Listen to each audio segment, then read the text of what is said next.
Welcome to my channel, everyone. Hello guys. Ngayon gagawa tayo ng merienda na mango puto. Meron akong ginamit dito, binili ko na lang sa market yung ready mixture ng puto. Mabibili natin yan anywhere. And then kasi mas madali kasi ngayon nag-try ako na galing sa market. Although marunong naman ako gumawa ng dough, pero try ko lang to ng mga ka-travelers. So ito nga, 200 grams of the mixture plus 1 cup of water. And then i-mix natin siya well para maalis yung lumps niya, para makinis, malambot ang putong ating gagawin for today. So let's watch it. I hope you will like this merienda of the day.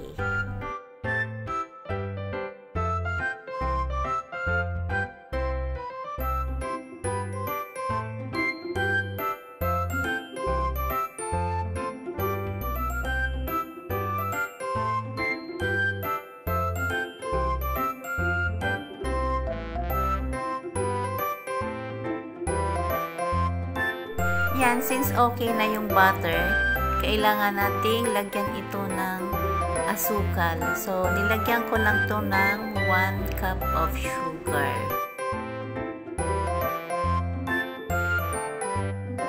And then, continuously na lang yung ating paghalo hanggang matunaw yung sugar na inilagay natin a while ago. So, mix lang po ng mix para mas maganda yung kalabasan ng ating butter.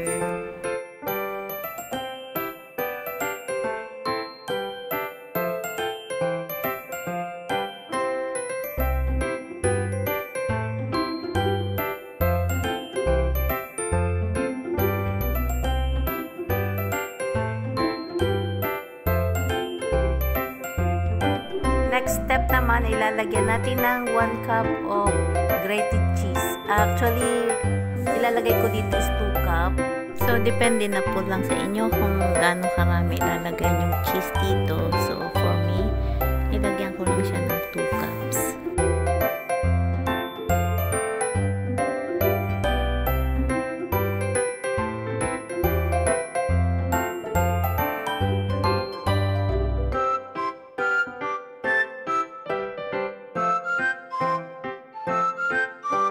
So, sa kahahalo natin, nag-melt na yung una kong nilagay na 1 cup.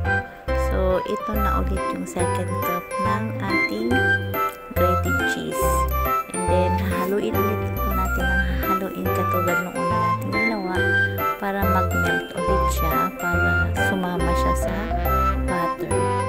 So, let's start na ang ating paghalo-halo. Kailangan natin yung haluin ng haluin hanggang sa matunaw siya. Mas masarap kasi pagka lasang-lasa na yung cheese mismo sa puto, sa mismong butter na ating ginagawa ngayon. Since nag-melt na again yung second cup ng ating cheese, ilalagay naman natin ngayon ang half cup of mango flavor.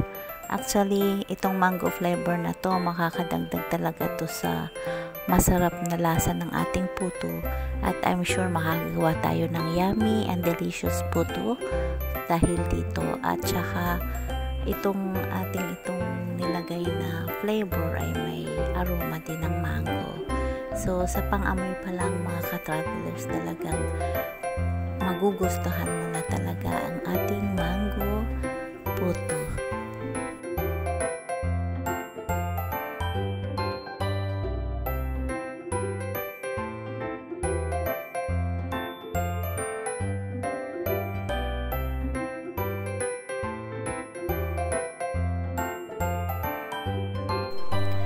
Gumamit din ako ng blender dito para mas lalo siyang malambot at saka mas lalo ma-mix ng pantay-pantay yung ating mga flavor, asukal, everything ng ingredients dito. So, blendin ko lang to ng mga 5 minutes. Since ready na yung ating butter, inihanda ko na rin yung ating mold para isalin na dito ang ating puto butter at para mai-steam na natin to mga ka-travelers. So, nilagyan ko to ng half lang kasi nga mag-ano pa to aalsa pa siya. Kaya half lang yung nilagay ko sa mold.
Habang nagsasalin po ako nitong ating butter sa mold, nagpakulo na ako ng water para after nito, i-arrange na natin sa steamer. So, ayan na nga, na-i-arrange ko na sa steamer at kailangan natin i-steam to ng 20 minutes.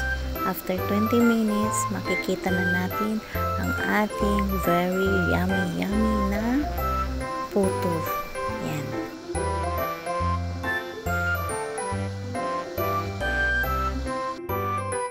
So, takpan na po natin ang ating nilulutong puto.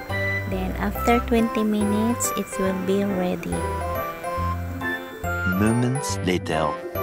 So, this is it. After 20 minutes, ito na po ang kinalabsan ng ating nilutong puto. So, it's really delicious. Perfect. Ang ganda-ganda po niya. Ayan. Hanguin na po natin. Then, palamigin natin bago natin tanggalin sa mold. Look at that! It's really yummy! Ayan, perfect ang ating pagkakagawa sa ating mango puto. Wow! So, after 5 minutes na palamig na natin itong puto at titingnan natin kung gaano kalambot ang ating nagawa. So, ayan, tatanggalin na po natin sa mold para makita natin kung gaano kalambot. So, ayan. Maganda yung pagkakagawa, pino, makinis, at saka malambot.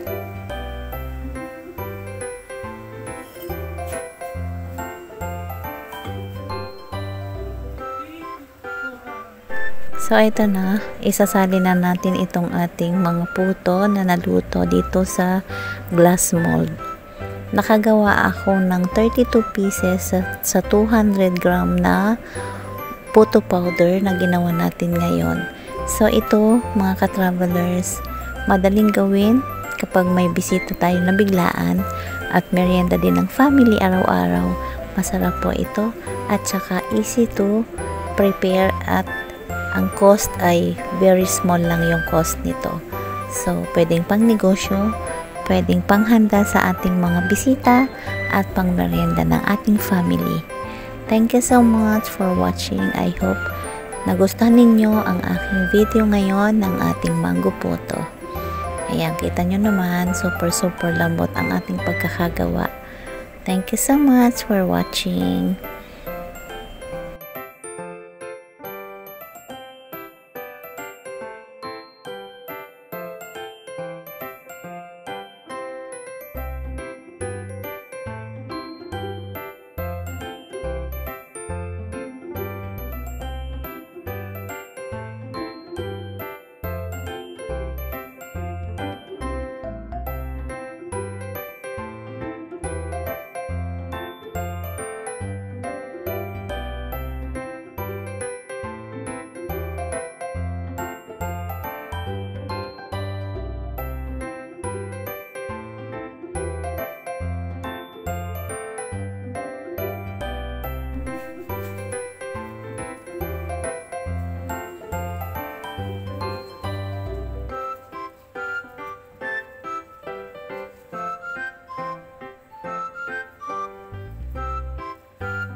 So, it's ready na. Tapos na tayo mga ka-travelers. Kaya tingnan natin ang ating nagawang puto. Ayan, ang lambot niya. At super yummy.